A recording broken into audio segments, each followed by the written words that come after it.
For 6 years, Sandy Koufax was the most unhittable pitcher in baseball. He won 3 Cy Young Awards when only one was given for both leagues. He threw 4 no-hitters, including a perfect game. He set strikeout records that stood for nearly a decade.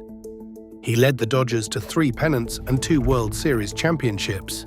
And then, at 30 years old, at the absolute peak of his powers, he walked away.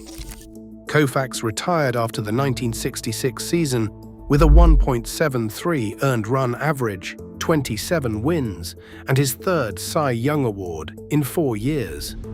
His left elbow was destroyed by arthritis. The doctors told him that if he kept pitching, he might lose the use of his arm entirely. He chose his future over his fame. He became the youngest player ever elected to the Baseball Hall of Fame, and more than half a century later, he remains the standard by which all dominant pitching is measured. This is the story of the left arm of God, the Brooklyn kid who became one of the greatest Jewish athletes in American history, the wild fireballer who could not throw strikes until he learned to throw slower, the man who sat out Game 1 of the World Series because it fell on Yom Kippur and then came back to win Game 7 on 2 days' rest. This is Sandy Koufax. Sanford Braun was born on December 30th, 1935, in the Borough Park section of Brooklyn, New York. His parents, Jack and Evelyn Braun, divorced when he was 3 years old. His father, a salesman, drifted out of his life. Sandy was raised by his mother, a certified public accountant who worked long hours to support them. While Evelyn worked, Sandy spent most of his childhood with his maternal grandparents, Max and Dora Lichtenstein. He spent his summers at a Jewish camp in upstate New York, where his mother worked as a bookkeeper. It was a modest upbringing in a close-knit Jewish community.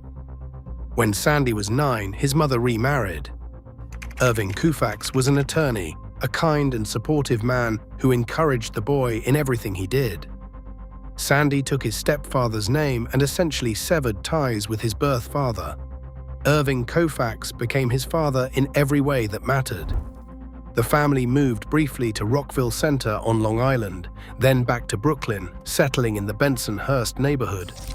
Sandy grew into a tall, muscular teenager with an athlete's build. Childhood friends who saw him at the beach described him as looking like a Greek god. But here is the thing about Sandy Koufax that surprises most people. He was not a baseball player as a kid. He was a basketball player. At Lafayette High School in Brooklyn, Koufax was a star on the basketball court. At 6'2", he dominated the league. He had such a powerful arm that he could throw a basketball the length of the court to a teammate waiting under the basket. He was captain of the team, a local celebrity in the Brooklyn schoolboy sports scene. Baseball was almost an afterthought. When he played at all, he played first base or catcher. He barely pitched. The sport that would make him famous was barely on his radar. Everything changed because of a Sandlot manager named Milt Lowry. Lowry was a fixture in Brooklyn's youth baseball scene, a man who had once been signed by the Boston Braves and who now ran teams in the Coney Island Sports League. One day, he watched a teenager named Sandy Koufax pitch for a team in the Ice Cream League, a local youth league. Koufax walked 9 batters in 2 innings. He was wild beyond belief. But Lowry saw something. He saw an arm unlike anything he had ever seen. He had his son Walter, who was Sandy's classmate, invite Koufax to join his Sandlot team, the Parkviews. Koufax initially refused. Lowry kept asking. Finally, Koufax agreed. He did not pitch much at first, but when he did, he struck out 16, 17, 18 batters at a time. Irving Koufax came to a game one day and was so impressed that he told Evelyn to give Sandy money for a new pair of spikes. It was the first indication that someone in the family saw baseball as more than just a hobby. In 1953, Koufax accepted a basketball scholarship to the University of Cincinnati. He planned to study architecture. He made the freshman basketball team and averaged nearly 10 points per game. Basketball was still his primary sport, but in the spring of 1954, he walked onto the college baseball team. He went 3-1 with 51 strikeouts and 30 walks in 32 innings. The wildness was still there, but so was the power. Scouts began to notice. The New York Giants invited him to try out at the Polo Grounds. Koufax, nervous and young, threw wildly over the catcher's head. The Giants never called back. The Pittsburgh Pirates brought him to Forbes Field. During the workout, his fastball broke the thumb of the team's bullpen coach. Branch Rickey, the legendary general manager, said Koufax had the greatest arm I have ever seen. But the Pirates waited too long to make an offer.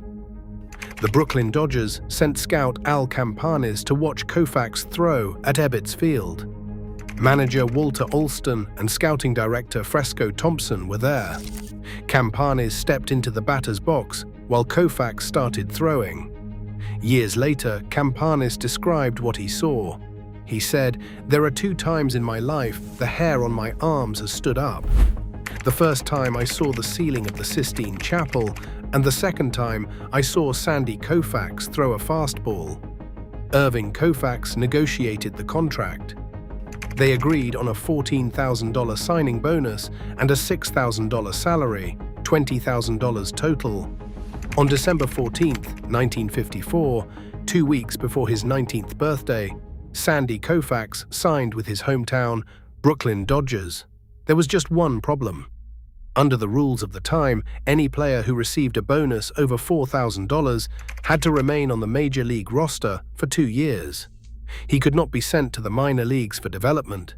Sandy Koufax, who had pitched only a handful of games in college and never played organized baseball as a teenager, was going straight to the major leagues. The early years were brutal.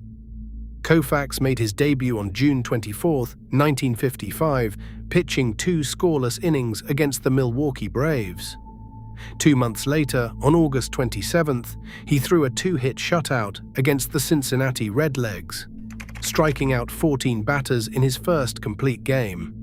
It was a debut that offered a glimpse of what he could become, but those glimpses were rare. Koufax had an overpowering fastball and a devastating curveball, but he had no idea where either pitch was going. He led the league in wild pitches. He walked batters at an alarming rate. Teammates described him as unable to throw the ball inside the batting cage during practice. Duke Snider, the Hall of Fame center fielder, remembered, when he first came up, he could not throw a ball inside the batting cage. The Dodgers won the 1955 World Series, their first championship in franchise history. It was the sweetest moment in Brooklyn baseball history, the year they finally beat the Yankees. Koufax did not pitch in it. He sat on the bench and watched his teammates celebrate.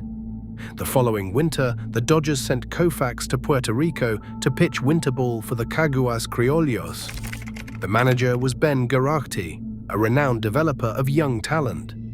Koufax went just 3-6, but he threw a 1-hit shutout on Halloween night and a 2-hit shutout in December.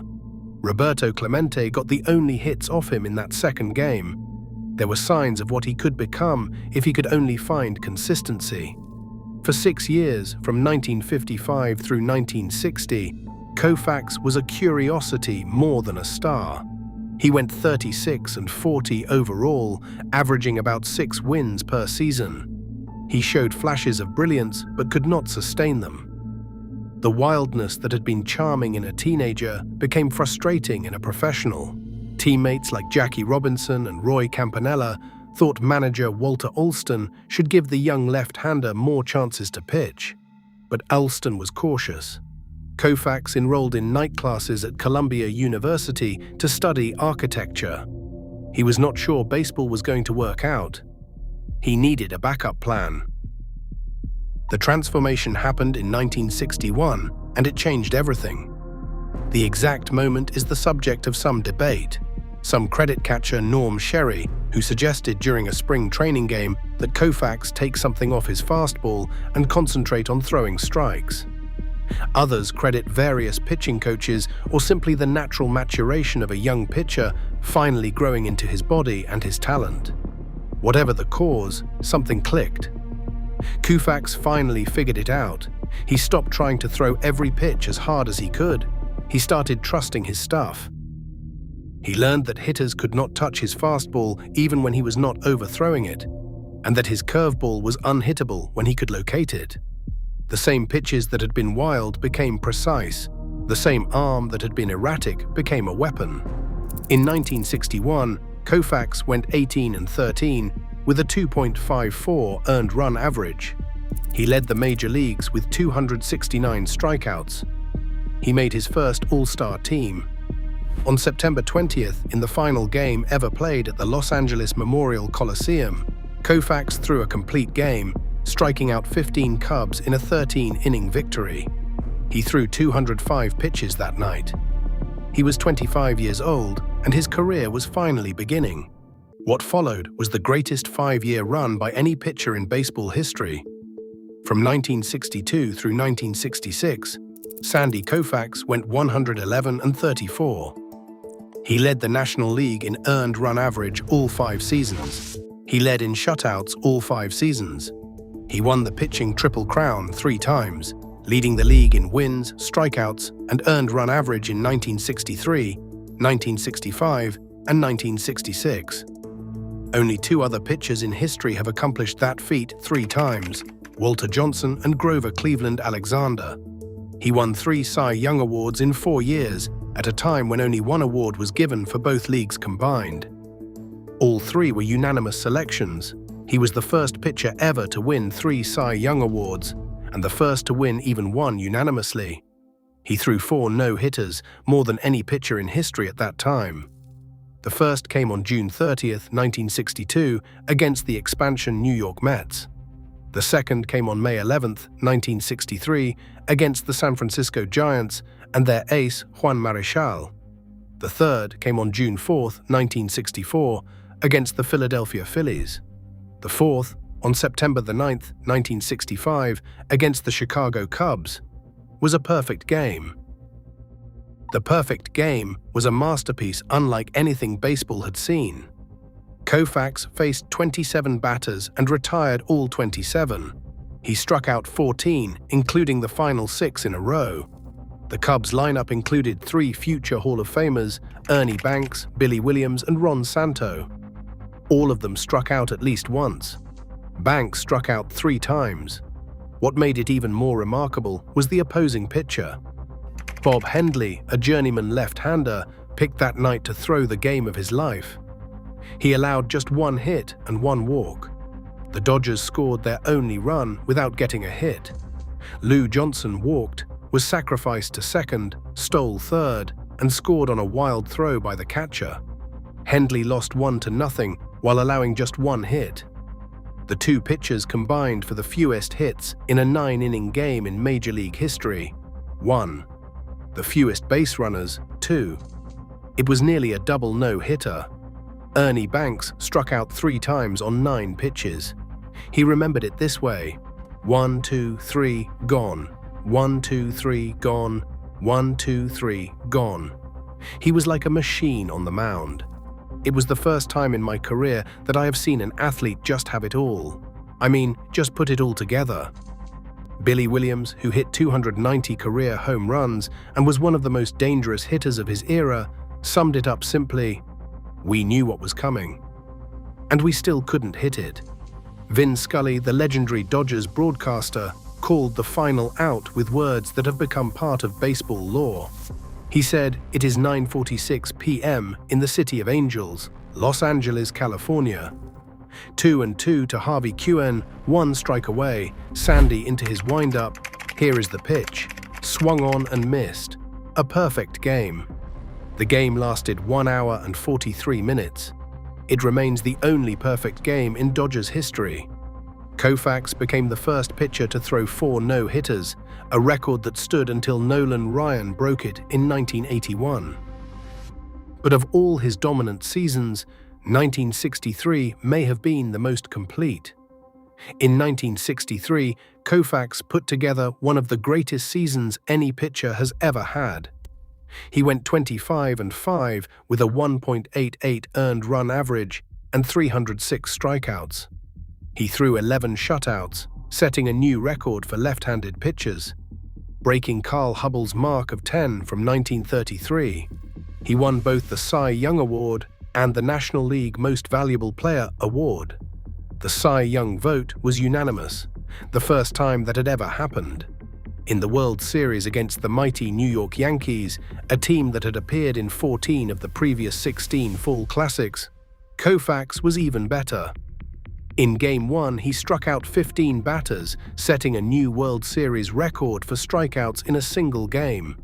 He beat Whitey Ford 2-0. He came back in Game 4 and won again. The Dodgers swept the Yankees in 4 games, the first time New York had been swept in a World Series since 1922. Koufax was named World Series Most Valuable Player. He was 27 years old, and he was the best pitcher on the planet. Richie Ashburn, the Hall of Fame outfielder who faced Koufax throughout his career, offered the most succinct assessment. Either he throws the fastest ball I've ever seen, or I'm going blind. Willie Stargell, another Hall of Famer, put it differently. Trying to hit Sandy Koufax was like trying to drink coffee with a fork. But something was wrong with Sandy Koufax's arm. In 1964, during a game in August, Koufax slid awkwardly into second base and felt something give in his left elbow. The joint swelled to the size of an inflated tire. He was diagnosed with traumatic arthritis. His season was over. The doctors told him he could keep pitching, but the condition would only get worse. There was no surgery to fix it in 1964. The treatments were primitive cortisone shots, anti-inflammatory medications, ice, heat, and hope. Koufax kept pitching. In 1965, he went 26-8, with a 2.04 earned run average and 382 strikeouts, a new major league record that would stand until Nolan Ryan broke it in 1973. He threw his perfect game in September. He won his second Cy Young Award, and then came the World Series against the Minnesota Twins. Game 1 was scheduled for October 6, 1965. It fell on Yom Kippur, the holiest day of the Jewish calendar, the Day of Atonement. Sandy Koufax was not an especially religious man. He was a secular Jew who had grown up in Brooklyn's Jewish community but did not regularly attend synagogue. He had pitched on Yom Kippur before in regular season games. But this was different. This was the World Series. The whole country would be watching. And Koufax understood what it would mean if he, the most famous Jewish athlete in America, pitched on Yom Kippur while millions of Jewish families across the country were fasting and praying. It was only 20 years after the Holocaust. Jewish identity in America was still being defined. What he did mattered beyond baseball.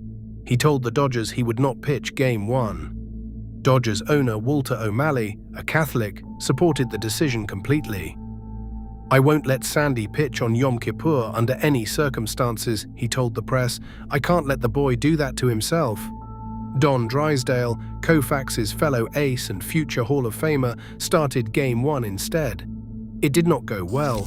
The Minnesota Twins knocked Drysdale out in the third inning, scoring 7 runs. They won the game 8-2.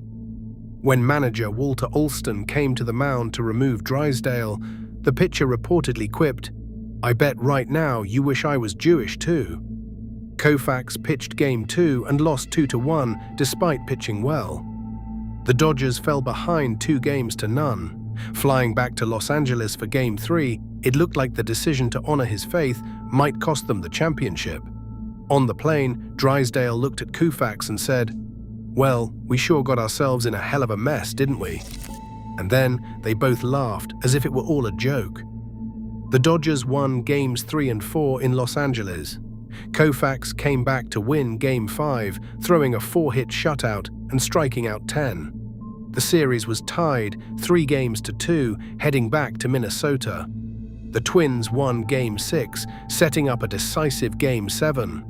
Manager Walter Alston had a choice: start Koufax on 2 days rest, or start the fully rested Drysdale. He chose Koufax. The problem was that Koufax's arm was in agony. He had pitched through pain all season, but now it was worse than ever. Before Game 7, catcher John Roseborough went to the mound and asked what they were going to do about his sore arm. Koufax looked at him and said something that has become part of baseball legend. "We're going to blow him away." That's exactly what he did. Koufax threw a 3-hit shutout. He struck out 10 batters. The Dodgers won 2-0. He was named World Series Most Valuable Player for the second time in 3 years. The Yom Kippur decision made Koufax a hero to Jewish Americans across the country. John Thorne, the official historian of Major League Baseball, was born to 2 Holocaust survivors in a displaced persons camp in Germany. He was in college when Koufax sat out Game 1. "What struck me was that America must be a very great place," Thorne said. "That a Jew cannot only profess his faith openly, but take a stance for his religion in opposition to the national religion. And baseball is America's national religion." Rabbi Rebecca Alpert later explained the significance. "When you talk to a generation of Jewish men who grew up during the period, it mattered a lot. Jews were seen as not very masculine, as weak figures. And here was Koufax, the most dominant pitcher in baseball, standing up for his faith." In 1966, Koufax and teammate Don Drysdale staged a joint holdout before the season, demanding better contracts from the Dodgers. It was a pivotal moment in baseball labor history. 2 star pitchers negotiating together against ownership. They hired an agent and asked for a 3-year contract worth $1 million to be split between them. It was unprecedented. Players simply did not negotiate that way in 1966. They eventually settled for less than they asked, but the holdout marked a turning point in the relationship between players and owners. Koufax went out to have the best season of his career. He went 27-9 with a 1.73 earned run average, both career bests. He struck out 317 batters. He won his 3rd pitching Triple Crown, leading the league in wins, earned run average, GT, and strikeouts. He won his 3rd Cy Young Award, the first pitcher ever to win 3. He threw 27 complete games, never missing a start, never coming out of a game early. But in April, team physician Dr. Robert Kurlan had told him his arm could not take another season. The arthritis had progressed to the point where Koufax could no longer fully straighten his elbow. It occasionally went numb, causing him to drop whatever he was holding. He was taking cortisone shots and swallowing pills to manage the constant pain. He soaked his arm in ice after every start. Dr. Kurlan told reporters that Sandy pitched in extreme pain that could only be overcome by his motivational urge. Koufax said later that he thought there was only one game that season when his arm did not hurt. He had already decided to make 1966 his final season. He kept that decision to himself and went out to pitch every 4th day. The Dodgers won the National League pennant again, but were swept by the Baltimore Orioles in the World Series.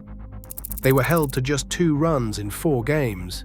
The Orioles' young pitchers, including Jim Palmer and Wally Bunker, shut down the Dodgers' weak offense. Koufax started Game 2 and took the loss, yielding 4 runs, only one of them earned in 6 innings. It was the last game he ever pitched. On November 18, 1966, Sandy Koufax held a press conference at the Beverly Wilshire Hotel in Los Angeles. The Dodgers were touring Japan. No one from the team's front office was present, just Koufax and the reporters. He announced his retirement. He was 30 years old. He told reporters that he had a lot of years to live after baseball and that he would like to live them with the complete use of his body. He said he did not regret 1 minute of the last 12 years, but he thought he would regret 1 year that was too many. When he finished speaking, the entire room of reporters applauded. It was an extraordinary moment. Sports writers do not applaud, but for Sandy Koufax, walking away from the game at the peak of his powers to protect his health, they made an exception. Sandy Koufax left baseball with numbers that remain staggering. 165 wins and 87 losses, a 2.76 career earned run average, and a 2.36 earned run average for the decade of the 1960s, the lowest of any pitcher, with at least 1,200 innings. 2,396 strikeouts in 2,324 innings, meaning he struck out more batters than innings he pitched. 40 shutouts, 4 no-hitters, a perfect game. He was the first pitcher to average more than 9 strikeouts per 9 innings for his career. He was the first to average fewer than 7 hits allowed per 9 innings. He won 3 Cy Young Awards when that meant beating out every pitcher in both leagues. He was named World Series Most Valuable Player twice. In the postseason, his numbers were even better: 4 wins, 3 losses, and a 0.95 earned run average. In the 1965 World Series alone, he threw 24 innings with a 0.38 earned run average and 2 shutouts. In 1972, Sandy Koufax was elected to the Baseball Hall of Fame in his first year of eligibility. He received 344 votes out of 396 ballots. At 36 years and 20 days old, he became the youngest player ever inducted into the Hall. After retirement, Koufax signed with NBC as a broadcaster, but he was uncomfortable in front of cameras and never took to the job. Public speaking was not his strength. He resigned after 6 years. In 1979, he returned to the Dodgers as a minor league pitching coach, mentoring young pitchers in the organization's farm system. Al Leiter, who would go on to win 200 games in the major leagues, credited Koufax with helping him become a better pitcher. Koufax resigned from the coaching position in 1990, but continued to make informal appearances at spring training for decades. Koufax has always been famously private, granting few interviews and avoiding the spotlight that most retired stars seek out.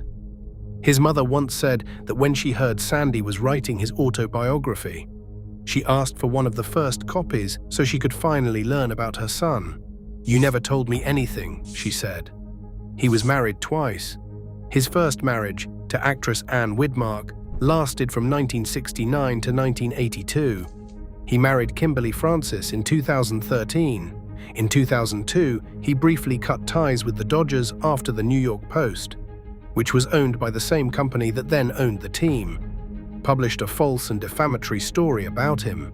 He returned to the organization after the Dodgers were sold in 2004. In 2022, the team unveiled a statue of Koufax at Dodger Stadium, placing it next to the statue of Jackie Robinson. Sandy Koufax's legacy extends beyond baseball statistics. He was one of the greatest Jewish athletes in American history, arriving 16 years after the Holocaust, at a time when Jewish men were still stereotyped as weak and unathletic. His dominance on the mound helped shatter those stereotypes. His decision to sit out Game 1 of the World Series on Yom Kippur became a defining moment in American Jewish identity. He was an ally to minority players throughout his career. Teammate Maury Wills recalled that after games, he and Koufax would go through each other's mail, sorting out the racist letters sent to Wills and the anti-Semitic ones sent to Koufax. Pitcher Joe Black, who mentored Koufax during his first spring training, said if he was in a restaurant, he would never shy away from sitting with the colored fellas. He was a gentleman in a rough sport. Writer Thomas Boswell observed, "There is hardly a strong enough word for the way the other players feel about Koufax. It almost goes beyond affection. For a man so gentle, he seems misplaced in a jock shop." But Koufax himself pushed back against the idea that he was soft. "It sure as hell isn't gentle," he said of his competitive nature, especially playing the game. What made Sandy Koufax great? It was not just the fastball, though the fastball was among the best ever thrown. Koufax threw with a pronounced straight-over-the-top arm action, generating velocity from his strong legs and back, combined with a high leg kick and a long forward extension toward home plate. His unusually large hands allowed him to put heavy spin on his pitches and control the direction in which they would break. It was not just the curveball, which dropped off a table and left hitters flailing at air. When he located it properly, it was virtually unhittable. It was the combination of power and precision that he finally mastered in his late 20s.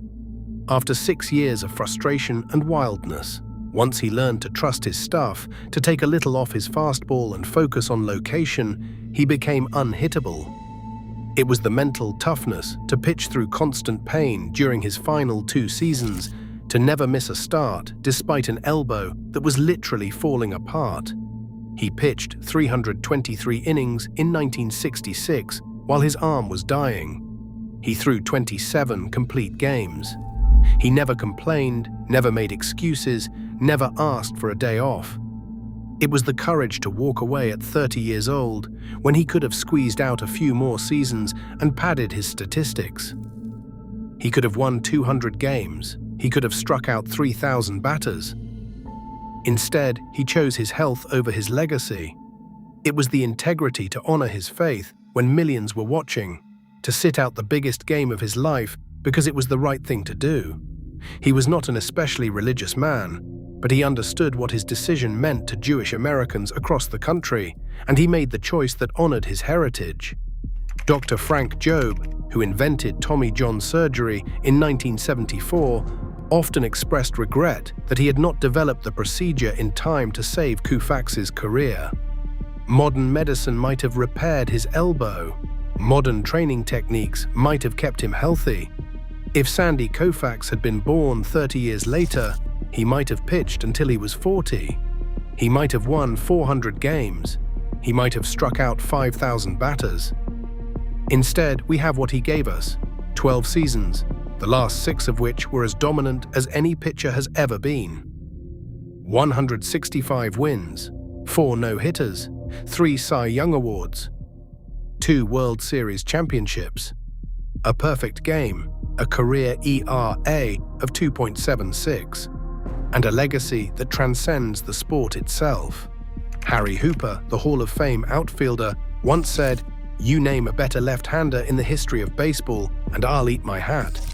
Nobody has named one yet. Sandy Koufax was born Sanford Braun in Brooklyn, New York on December 30th, 1935. He was raised by his mother and his stepfather.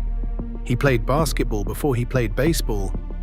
He was wild before he was great. He dominated for 6 years, and then he walked away, choosing his future over his fame.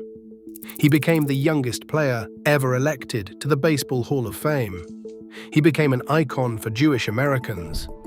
He became a symbol of integrity in a sport that does not always reward it.